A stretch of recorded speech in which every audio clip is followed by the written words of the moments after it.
এখন বনি ইসরাইল হচ্ছে, দেখেন গরুর পূজা কিভাবে শুরু হয় পৃথিবীতে প্রথম। মুসা আলাইহিস সালাম আল্লাহর সাথে সরাসরি কথা বলতেন। ওয়াকাল্লামাল্লাহু মুসা তাকলিমা। সুবহানাল্লাহ পড়েন, আওয়াজ তুলে সবাই বলেন সুবহানাল্লাহ। এখন বনি ইসরাইল হচ্ছে পৃথিবীর সবচেয়ে গোয়ার জাতি। তারা বলে, মুসা তুমি যে আল্লাহর সাথে কথা বলো আমরা তো দেখি না, তুমি যে কথা বলো আমরা তো শুনি না, তো কি করতে হবে? বনি ইসরাইল বলে, আমাদের মধ্য থেকে 70 জন নিয়ে যাইতে হবে তোর পাহাড়ে। ওরা আয়েশা যদি কয় হয় আমরা শুনছি, তাহলে বিশ্বাস করব। কত বড় ডাকাত দেখছেন বনি ইসরাইল। এদের যে গোয়ার জাতি নাই, এত গোয়ার তুমি করেছো মুসা আলাইহিস সালামের সাথে। তুমি যে আল্লাহর সাথে কথা বলো আমরা তো দেখি, কি করব? 70 জন আমাদের বন্ধু বান্ধব যে যদি দেখে, তারা বললে ওকে আস, 70 জন আস। 70 জন নিয়ে গেল। মুসা আলাইহিস সালাম হারুন আলাইহিস সালামকে খেলাফা দিয়ে গেলেন, আল্লাহ ওনাকে নবী বানালেন। মুসা আলাইহিস সালাম বললেন, হারুন খবরদার, বনি ইসরাইলের মধ্যে তাওহীদের বাণী প্রচার করবা, ঐক্য ধরে রাখবা, বিচ্ছিন্ন হতে দিবা না। চলে গেছে। এইদিকে বনি ইসরাইলের এক দুষ্ট লোক ছিল, নাম সামিরি। কি নাম? সামিরি। সে সবাইরে বলল, তোমাদের স্বর্ণগুলো ফালাও। স্বর্ণগুলো ফেললো, বনি ইসরাইলের স্বর্ণগুলোকে গলিয়ে সে একটা গরুর বাচ্চা বানালো। গোবৎস। কিসের বাচ্চা? দেখেন গরুর পূজা কিভাবে শুরু হয় পৃথিবীতে প্রথম। গোবৎস পূজা, গরুর বাচ্চার পূজা কিভাবে। সে স্বর্ণ গলি গরুর বাচ্চা করে, জিব্রাইল আলাইহিস সালাম যে জামিনে এসেছিলেন, ওই ফেরেশতার পায়ের নিচের একটু মাটি সে বুদ্ধি করে প্যাকেটে রেখে দিছিল। সে গরুর বাচ্চা বানায় স্বর্ণ দিয়ে গলিয়ে ওই মাটি এটার মধ্যে ঢুকাই দিছে বেলকি দেওয়ার জন্য। স্বর্ণ দিয়ে বানানো গোবৎস গরুর বাচ্চার গায়ে যখন সেই মাটি ছুঁড়ে দেয়া হলো, এখন বাছুরের ভেতর থেকে ভ্যাঁ ভ্যাঁ আওয়াজ আসতেছে। কি আসতেছে? সবাই তো অবাক। সামিরি বলে, আরে তোমরা যে 70 জন দিয়ে মুসা আলাইহিস সালাম রে পাঠাইছো, ওইদিকে এত ঘুরতেছে, আল্লাহরে খুঁজে পায় না, আল্লাহ তো এটার ভিতরে ঢুকছে। নাউজুবিল্লাহ বলবেন না? তোমরা যে 70 জন দিয়ে পাঠাইলা, 70 জন নিয়ে মুসা আলাইহিস সালাম খালি ঘুরতেছে, আল্লাহরে পায় না।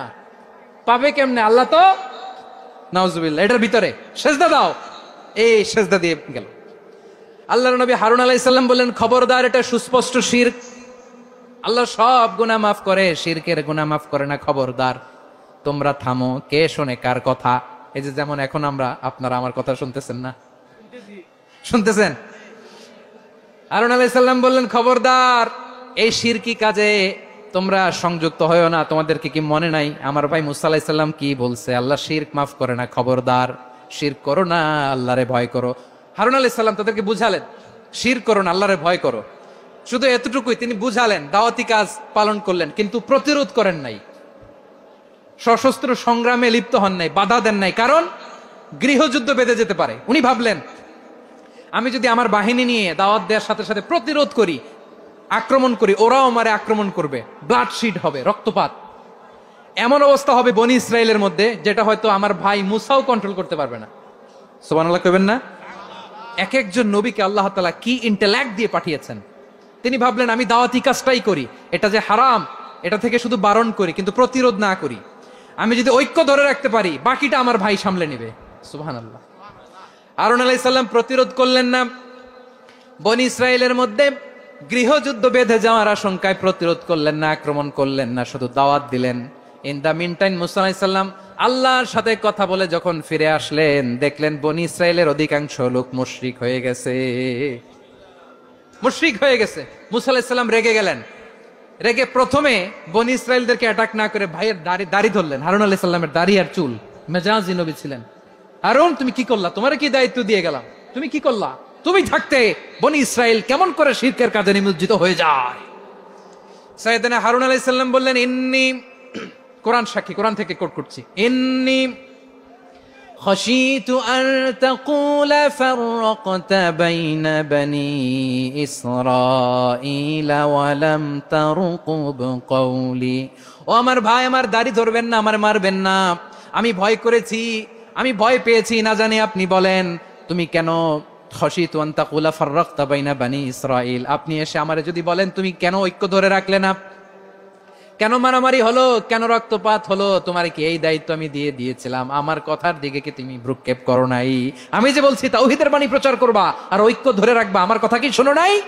আপনি আমারে ধমকাবেন, এই জন্য আমি প্রতিরোধ করি নাই, আক্রমণ করি নাই, গৃহযুদ্ধ আটকানোর জন্য কিন্তু আমি দাওয়াত দিয়েছি। সুবহানাল্লাহ পড়েন। ঐক্য ধরে রেখেছেন। মুসা আলাইহিস সালাম মুহূর্তেই সামিরীকে আক্রমণ করলেন, অ্যাটাক করলেন, শাস্তি দিলেন। মুহূর্তেই ওই গোবৎস গরুর বাছুরকে ভেঙে চুড়ে মেসাকার করে সাগরের মধ্যে ভাসিয়ে দিলেন। পুরো বনি ইসরায়েলকে আবার তাওহীদের উপর প্রতিষ্ঠিত করলেন। পড়েন সুবহানাল্লাহ। এই ঘটনা থেকে শিক্ষা কি? শিক্ষা হচ্ছে আপনি শিরকের আড্ডাখানা দেখলেও বৃহৎ স্বার্থে তাওহীদের দাওয়াত দিবেন, প্রয়োজনে আপনি ঐক্য নষ্ট করবেন না। সুবহানাল্লাহ পড়বেন না? তাহলে ঐক্যের গুরুত্ব বেশি না কম বলেন? আওয়াজ করে বলেন। ওয়াতাসিমু বিহাবলিল্লাহি জামিআ, আল্লাহর রশিকে আঁকড়ে ধরো। ওয়ালা তাফাররাকু, তোমরা বিচ্ছিন্ন হয়ো না। পেকুয়ার ভাইরা আওয়াজ করে বলেন তো আদেশটা কার? এখন বলেন আমাদের ঐক্যবদ্ধ জীবনের দরকার আছে না নাই?